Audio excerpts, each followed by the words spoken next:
Hello students, मैं हूं गुंजन एरन और अपनी आज की इस वीडियो में हम बात कर रहे हैं क्लास 10th भौतिक विज्ञान से चैप्टर 1 प्रकाश, परावर्तन तथा अपवर्तन, लाइट, रिफ्लेक्शन एंड रिफ्रैक्शन की। तो आज हम अपनी इस वीडियो में इस चैप्टर की शुरुआत कर रहे हैं। तो सबसे पहला टॉपिक हमने यहाँ लिखा है प्रकाश। प्रकाश क्या होता है? प्रकाश वह ऊर्जा है जिसके द्वारा हम वस्तुओं को देख सकते हैं। यदि हमारे चारों तरफ प्रकाश उपस्थित नहीं है तो हम वहाँ उपस्थित वस्तुओं को भी नहीं देख पाएंगे। जैसे कि यदि आप एक अंधेरे कमरे में जहाँ कोई भी प्रकाश उपस्थित नहीं है तो वहाँ रखी हुई वस्तुओं को आप नहीं देख पाएंगे। तो इसीलिए वस्तुओं को देखने के लिए हमें प्रकाश की ज़रूरत पड़ती है। उसके बाद प्रकाश के गुण, प्रॉपर्टीज़ क्या क्या होती हैं लाइट की। फर्स्ट प्रॉपर्टी होती है कि प्रकाश सदैव सीधी अर्थात सरल रेखाओं में ही गमन करता है। दूसरी प्रॉपर्टी होती है प्रकाश वैद्युत चुंबकीय तरंग है। वैद्युत चुंबकीय तरंग का मतलब होता है एक ऐसी तरंग जिसे अपने माध्यम की आवश्यकता नहीं पड़ती है, वह बिना माध्यम के भी संचरण कर सकता है। तो इसीलिए प्रकाश को वैद्युत चुंबकीय तरंग कहा जाता है, क्योंकि इसे संचरण के लिए माध्यम की आवश्यकता नहीं पड़ती है। प्रकाश निर्वात में भी गति कर सकता है। बहुत से ऐसे तरंग होती हैं जो कि निर्वात में गति नहीं करती हैं, इसीलिए यहाँ बताया गया है कि प्रकाश वैद्युत चुंबकीय तरंग है, इसे संचरण के लिए माध्यम की आवश्यकता नहीं पड़ती है, यह निर्वात में भी गमन कर सकता है। थर्ड प्रॉपर्टी होती है कि प्रकाश अपारदर्शी वस्तुओं की तीक्ष्ण छाया बनाता है। जिनमें से यह प्रकाश आर पार निकल जाता है, उनमें से तो आर पार निकल करके दूसरी तरफ प्रकाश को प्रदर्शित करेगा। लेकिन यदि हम किसी अपारदर्शी वस्तु पर प्रकाश डाल रहे हैं तो उसकी छाया हमें दिखाई देती है। नंबर 4 है प्रकाश की चाल निर्वात में सबसे ज़्यादा होती है। जहाँ कोई भी वायु उपस्थित नहीं है उसे कहते हैं निर्वात। तो प्रकाश की चाल निर्वात में सबसे ज़्यादा होती है और यह मान बराबर होता है 3 × 10⁸ मीटर प्रति सेकंड से। और ये जो चाल होती है हम इसे c से प्रदर्शित करते हैं। c का मान बराबर होता है 3 × 10⁸ मीटर प्रति सेकंड से। उसके बाद हमारे जो चैप्टर का नाम है प्रकाश का परावर्तन, उससे टॉपिक आ जाता है प्रकाश का परावर्तन। रिफ्लेक्शन ऑफ लाइट किसे कहा जाता है? तो यहाँ हमने एक डायग्राम भी बना रखा है, उस डायग्राम के अकॉर्डिंग ही हम समझेंगे प्रकाश का परावर्तन क्या होता है। उच्च कोटि की पॉलिश किया हुआ पृष्ठ ले लें, जैसे कि हम दर्पण ले लें। आपने देखा होगा दर्पण के एक तरफ रेड कलर की या फिर येलो कलर की, डार्क येलो कलर की कोटिंग कर दी जाती है, तो उसे कहा जाता है पॉलिश कर देना। उच्च कोटि का पॉलिश किया हुआ पृष्ठ जैसे कि दर्पण हम ले लें, अपने पर पड़ने वाले अधिकांश प्रकाश को परावर्तित कर देता है और इसी घटना को प्रकाश का परावर्तन कहते हैं। मान करके चलिए यहाँ हमने एक दर्पण रख दिया है, यहाँ से प्रकाश की किरण आ रही है, तो वह प्रकाश की किरण को ये जो दर्पण है अपने से दूसरी दिशा में परावर्तित कर देता है। लेकिन करेगा उसी तरफ जिस ओर से प्रकाश आ रहा है, उसी ओर वह उसे परावर्तित कर देगा, उसकी दिशा को परिवर्तित कर देगा। यह होता है प्रकाश का परावर्तन। इस परावर्तन के भी कुछ नियम होते हैं। पहला नियम होता है आपतन कोण परावर्तन कोण के बराबर होता है। अब यह आपतन कोण और परावर्तन कोण क्या होते हैं पहले इन्हें समझ लें। यह हमें दर्पण प्रदर्शित करके बताया है जिसके एक तरफ हमने पॉलिश कर दी है, तो पॉलिश को हम यहाँ डैश या शेडेड लाइन से प्रदर्शित करके बता रहे हैं। यहाँ से एक किरण इस दर्पण पर आकर के पड़ती है, तो जो किरण यहाँ से आ रही है उसे कहा जाता है आपतित किरण। आने वाली किरण जो उस पर गिर रही है वह किरण, वह जिस बिंदु पर गिरती है, यदि उस बिंदु पर हम दर्पण के सापेक्ष एक लंब की रचना करें तो वह कहलाता है अभिलंब। साथ ही इस दर्पण से टकराने के पश्चात प्रकाश की किरण जिस दूसरी दिशा में मुड़ जाती है उस दिशा को हम प्रदर्शित करते हैं परावर्तित किरण से। इसके बाद यह जो बिंदु है इसे कहा जाता है आपतन बिंदु। तो ये हो गया दर्पण, और जिस बिंदु पर आकर के किरण मिल रही है उसे आपतन बिंदु कहा जाता है, और इस आपतन बिंदु पर जो लंब की रचना हमने की है उसे अभिलंब कहा जाता है। इसके बाद आपतित किरण और अभिलंब के बीच का जो कोण होता है उसे कहते हैं आपतन कोण, जिसे इंग्लिश में इंसिडेंट एंगल कहते हैं, इसीलिए उसके फर्स्ट लेटर आई से उसे रिप्रेजेंट करके बताते हैं। सेकंड होता है अभिलंब और परावर्तित किरण के बीच का कोण, जिसे हम कहते हैं परावर्तन कोण। इंग्लिश में इसे रिफ्लेक्शन एंगल कहते हैं, इसीलिए इसका फर्स्ट लेटर आर से इसे रिप्रेजेंट करके बताते हैं। तो ये हो जाता है आपतन कोण आई और यह है परावर्तन कोण आर। तो पहले नियम के अनुसार आपतन कोण परावर्तन कोण के बराबर होता है। जितने कोण पर प्रकाश की किरण यहाँ आ रही है उतने ही कोण के साथ वह दूसरी दिशा में लौट जाएगी। तो I का मान सदैव R के ही बराबर होता है।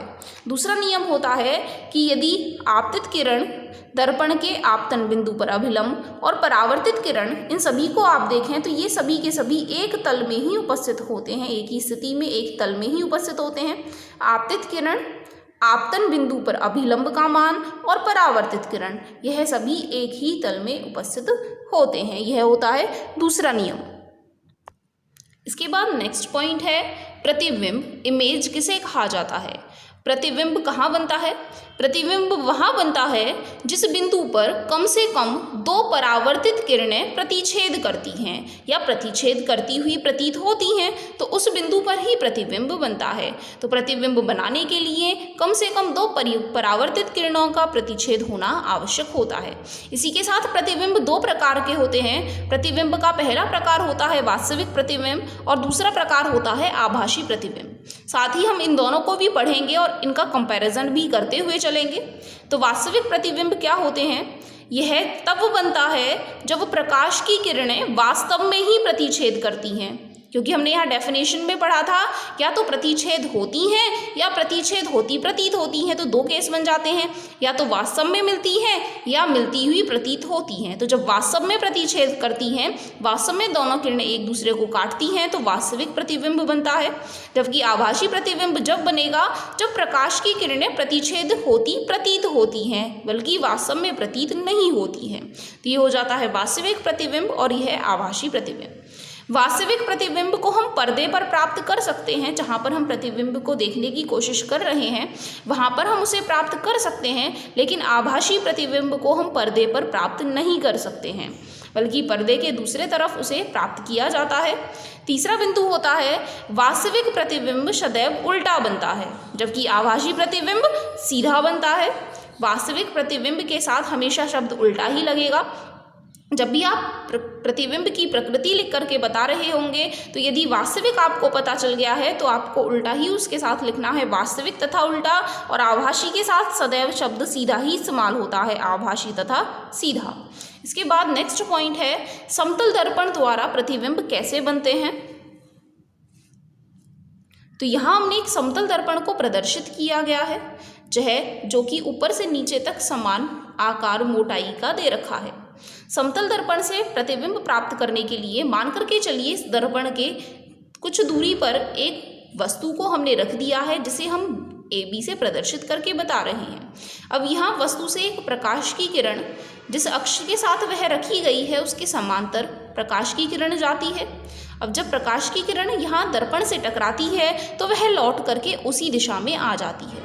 इसी तरीके से माना एक प्रकाश की किरण उसके आपतन बिंदु पर जाकर के गिरती है, तो जैसे ही A से आपतन बिंदु पर कोई भी प्रकाश किरण गिरेगी तो जितना वह आपतन कोण बना रही है उसी के बराबर परावर्तित कोण बनाते हुए वह दूसरी दिशा में मुड़ जाएगी। जैसा कि अभी हमने परावर्तन के नियम में पढ़ा था कि जिस कोण पर वह आपतित हो रही है उसी कोण के मान को बनाते हुए वह दूसरी दिशा में परावर्तित हो जाएगी। तो यदि आप यहाँ देखें तो जो पहली किरण लौट करके आ रही है वह इस दिशा में होगी और जो दूसरी किरण है दिशा वह यह रखेगी, और दोनों किरण आपस में कभी भी यहाँ नहीं काट पाएंगी, अर्थात वास्तव में तो यह किरणें कभी नहीं काटेंगी। तो हम क्या करें, इन्हें प्रतिच्छेद करता हुआ प्रतीत करने के लिए इस किरण को भी यदि हम पीछे की तरफ बढ़ाएं और यह जो परावर्तित किरण है इसे भी हम पीछे की तरफ बढ़ाएं तो यह दोनों एक दूसरे को इस बिंदु पर काट रहे होंगे। इसे हम कहेंगे इस वस्तु का प्रतिबिंब A', इसे हम डैश लाइन से प्रदर्शित कर रहे हैं क्योंकि यह वास्तव में प्रतिच्छेद नहीं कर रही है, बल्कि हमने इन्हें अनुमानित प्रतिबिंब बना करके बताया है। तो इसी आधार पर समतल दर्पण से जो प्राप्त प्रतिबिंब होते हैं उनकी कुछ प्रॉपर्टीज हो जाती हैं। पहला होता है आभासी एवं सीधा होता है। जब भी समतल दर्पण से आप प्रतिबिंब बनाएंगे तो वह सीधे ही बनेंगे। आप देख रहे हैं जिस ओर A तीर है उसी तरफ यह वस्तु भी रखी गई है। यदि वस्तु ऊपर रखी है और प्रतिबिंब भी ऊपर बन रहा है तो वह सीधा ही होता है, सीधा है और साथ में आभासी बन रहा है। दोनों जो किरणें थी जो हमने यहाँ दर्पण पर डाली थी वह वास्तव में एक दूसरे को प्रतिच्छेद नहीं कर रही हैं बल्कि प्रतीत हो रही हैं। सेकंड होता है प्रतिबिंब का आकार वस्तु के आकार के बराबर ही बनता है। समतल दर्पणों से जिस भी वस्तु का हम प्रतिबिंब देख रहे हैं वह उसी आकार का होता है जिस आकार की वस्तु है।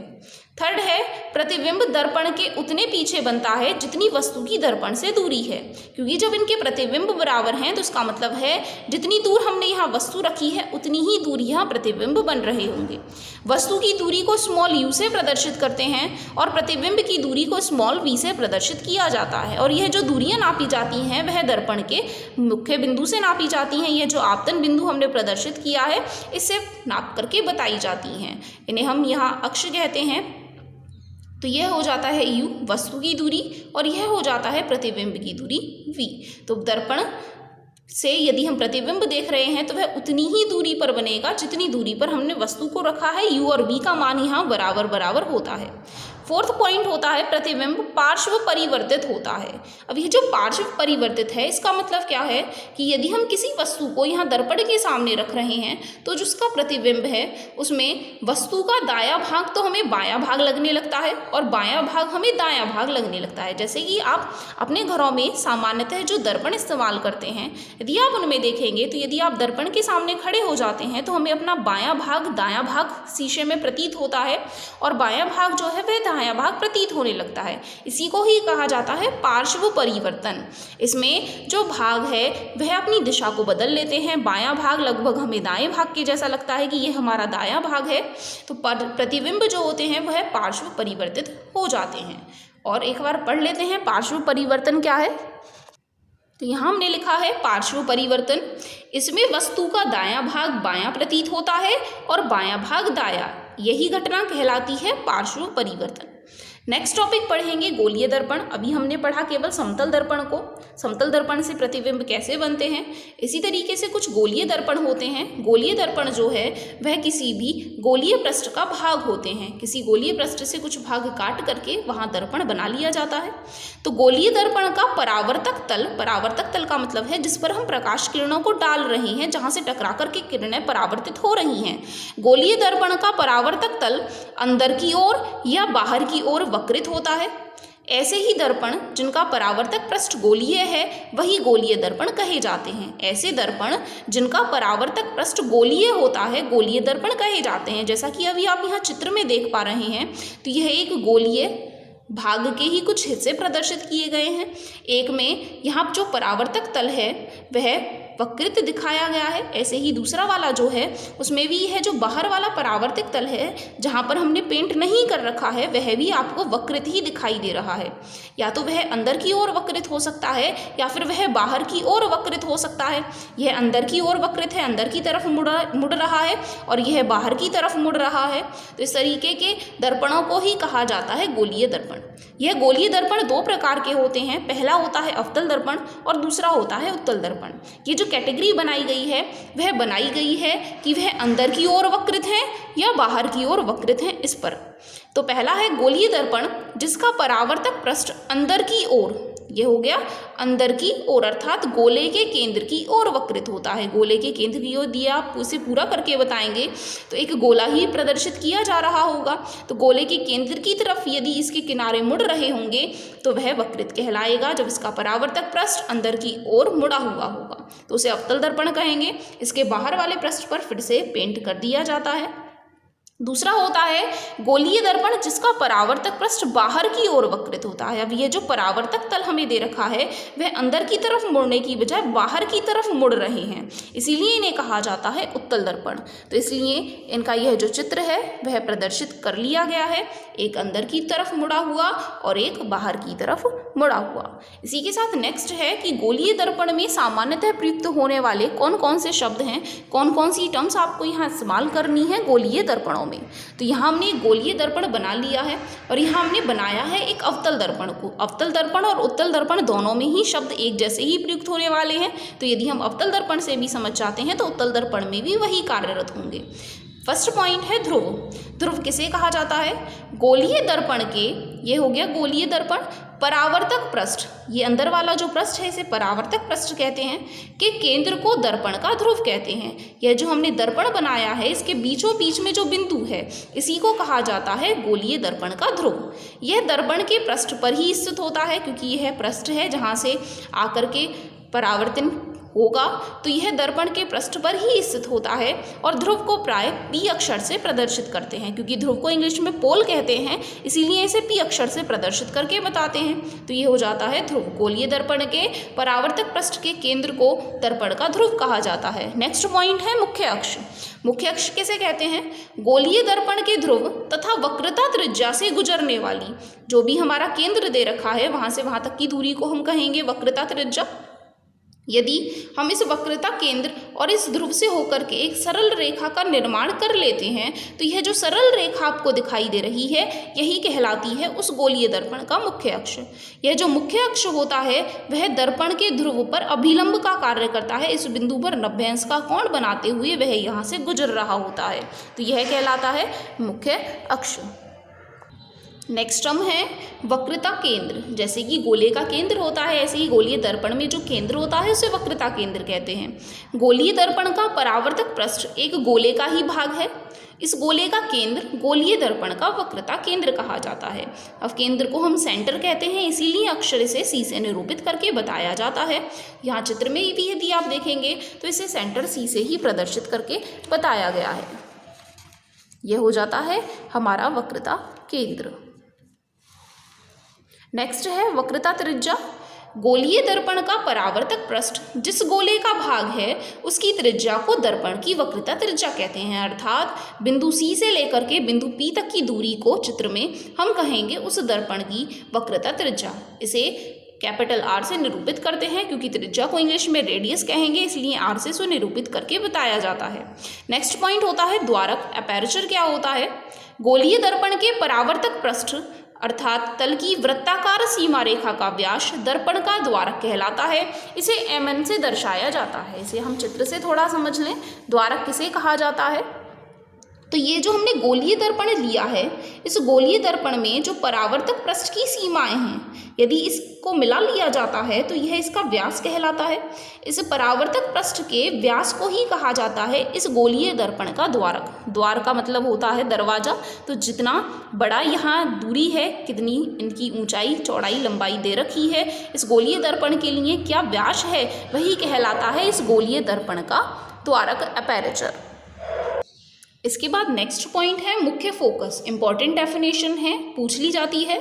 मुख्य फोकस मुख्य अक्ष पर वह बिंदु जहां मुख्य अक्ष के समांतर किरणें आकर के मिलती हैं या परावर्तित किरणें मुख्य अक्ष पर एक बिंदु से आती हुई महसूस होती हैं, वह बिंदु गोलीय दर्पण का मुख्य फोकस कहलाता है। तो मुख्य अक्ष पर वह बिंदु मान करके चलिए ये हमारा मुख्य अक्ष हो गया है, ये दर्पण दे रखा है। तो दर्पण के ध्रुव पी से जो हम केंद्र को मिला करके प्रदर्शित कर रहे थे उस रेखा को हम मुख्य अक्ष कह रहे थे। मुख्य अक्ष पर वह बिंदु जहां मुख्य अक्ष के समांतर किरणें आकर के मिलती हैं। तो इसे यदि हम डिटेल में समझें, मान करके चलिए यह गोलीय दर्पण है, यह इसका मुख्य अक्ष हो जाता है। यदि इस मुख्य अक्ष के समांतर जितनी भी किरणें हम यहाँ डाल रहे हैं तो वह जिस बिंदु से लौट रही होंगी, जिस बिंदु से मुख्य अक्ष से होकर के लौट रही होंगी, वह उस बिंदु को ही हम कहते हैं मुख्य फोकस। तो मुख्य अक्ष पर वह बिंदु, तो ये हो गया मुख्य अक्ष पर स्थित वह बिंदु जहां मुख्य अक्ष के समांतर किरणें, जहां मुख्य अक्ष के समांतर किरणें आकर के मिलती हैं परावर्तन के पश्चात, या परावर्तित किरणें मुख्य अक्ष पर एक बिंदु से आती हुई प्रतीत होती हैं, तो वह बिंदु ही गोलीय दर्पण का मुख्य फोकस कहलाता है। इसके बाद नेक्स्ट है फोकस दूरी।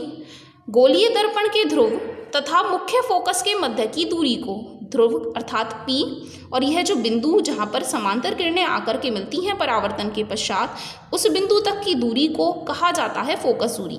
और इस फोकस दूरी को हम स्मॉल f से निरूपित करके बताते हैं, और यह जो मुख्य फोकस होता है इसे कैपिटल F से हम निरूपित करके बताते हैं।